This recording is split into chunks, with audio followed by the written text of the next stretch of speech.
महाराष्ट्राचा आवाज, आपल्या हक्काचा. चल भारत बनसोडे आहे. मी 10 रहिवासी संघटनामध्ये राहते. आमची समस्या आहे की पाणी आम्हाला रात्रीच्या 11, 12, 1 ला येतं. त्याच्यामुळे माझं काम पण सुटलं आहे.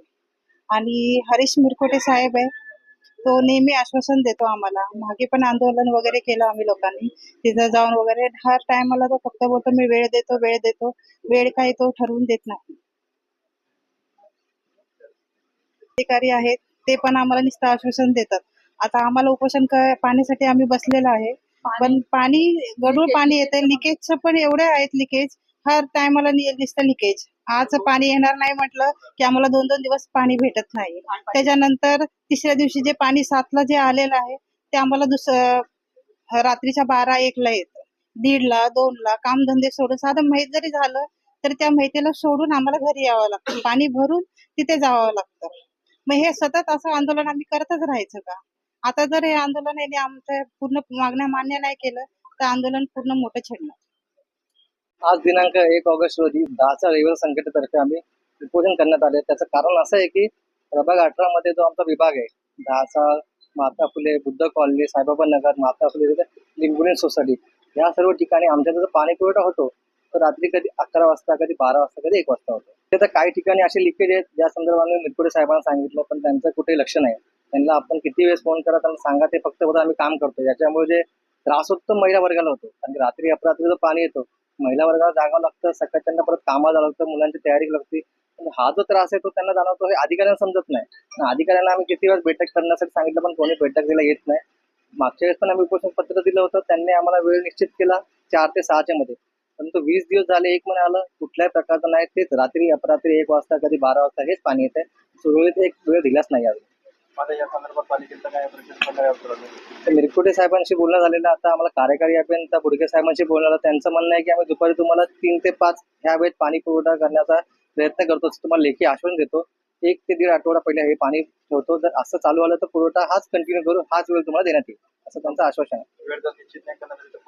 जर वेळ जर निश्चित नाही केलं तर आम्हाला उपोषण आमचं पुढे राहील. आता हे उपोषण आम्ही स्थगिती करू, पण पुढे आम्ही आम्हाला उपोषण बसूया. हे 10चा रहिवासी संघटना आहे. मागील 1 ते 1.5 वर्षापासून त्यांच्याकडे पाण्याची जी समस्या आहे, अनियमितता, पाण्याची अनियमितता, त्याच्यानंतर गढूळ पाणी, ह्या विषयावरती ते मागे 1 ते 1.5 वर्षापासून त्यांना फॉलोअप करतात. तरी सुद्धा जेवढे अधिकारी आहेत फक्त त्यांना वेळ देतात की ह्या वेळेत आम्ही पाणी सोडू, 9 वाजता सोडू, 8 वाजता सोडू, पण ते रात्री 11, 12, 1च्या दरम्यानच पाणी सोडतात.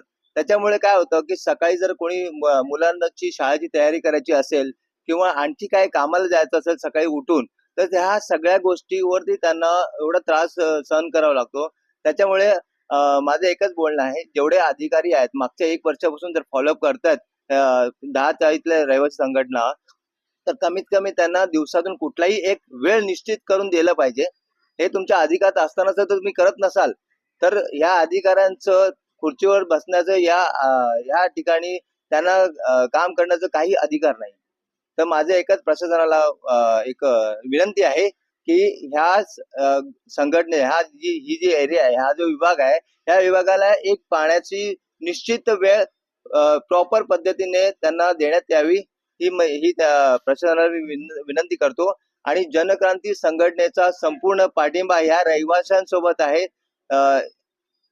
मी असे जाहीर करतो. धन्यवाद. जय.